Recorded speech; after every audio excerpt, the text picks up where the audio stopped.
ঢাকা বিশ্ববিদ্যালয়ের আসন্ন ডাকসু নির্বাচন যেন সুষ্ঠু, নিরপেক্ষ এবং অংশগ্রহণমূলক, একই সাথে উৎসবমুখর পরিবেশে হয়,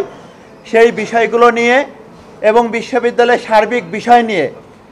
এবং আগামী 9 তারিখ যেন এই 9 তারিখে যে নির্বাচনটা হবে সেটি যেন অবশ্যই ঢাকা বিশ্ববিদ্যালয়ের সকল শিক্ষার্থীবৃন্দ এই নির্বাচনে অত্যন্ত আনন্দের সাথে, যে দীর্ঘ বহুল প্রতীক্ষিত আমাদের ডাকসু নির্বাচন, সেই নির্বাচনে ভোট দিতে আসে, সেই পরিবেশটা যেন সুষ্ঠু থাকে, এই লক্ষ্যেই সার্বিক বিষয় নিয়ে আমরা আজকে আমাদের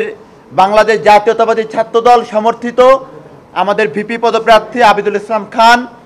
আমাদের জিএস পদপ্রার্থী শেখ তানভীর বারী হামিম এবং আমাদের এজিএস প্রার্থী তানভীর আলাদি মায়েদ সহ আমাদের বাংলাদেশ জাতীয়তাবাদী ছাত্রদল সমর্থিত প্যানেলের যারা প্রার্থী তাদেরকে নিয়ে আমরা নির্বাচন কমিশনের সাথে একটি আলোচনায় এসেছিলাম। আমরা তাদের সাথে দীর্ঘক্ষণ এই বিশ্ববিদ্যালয়ের সার্বিক নির্বাচন পরিবেশ নিয়ে আমরা আলোচনা করেছি এবং আমরা আশা করছি আগামী 9 তারিখ বাংলাদেশের সাধারণ জনগণ যে নির্বাচনের দিকে চেয়ে আছে এবং ঢাকা বিশ্ববিদ্যালয়ের শিক্ষার্থীদের অধিকার আদায়ের প্রধান যে প্ল্যাটফর্ম, সেই ডাকসু নির্বাচন যেন সুষ্ঠু এবং অংশগ্রহণমূলক হয়, সেই লক্ষ্যে আজকে আমরা এসেছিলাম। ধন্যবাদ সকলকে। আমাদের পুরো আলোচনাটাই ছিল আগামী 9 সেপ্টেম্বর ঢাকা বিশ্ববিদ্যালয়ে অনুষ্ঠিত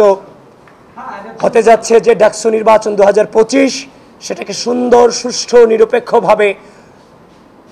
অনুষ্ঠিত করার জন্য আমরা নির্বাচন কমিশনের সাথে আমাদের যে আলোচনা সেটা আমরা তুলে ধরেছিলাম আর কি। মোটামুটি যে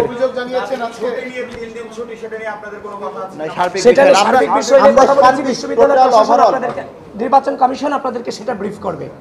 আমরা ওভারঅল সার্বিক বিষয় নিয়ে নির্বাচনে আমরা আলোচনা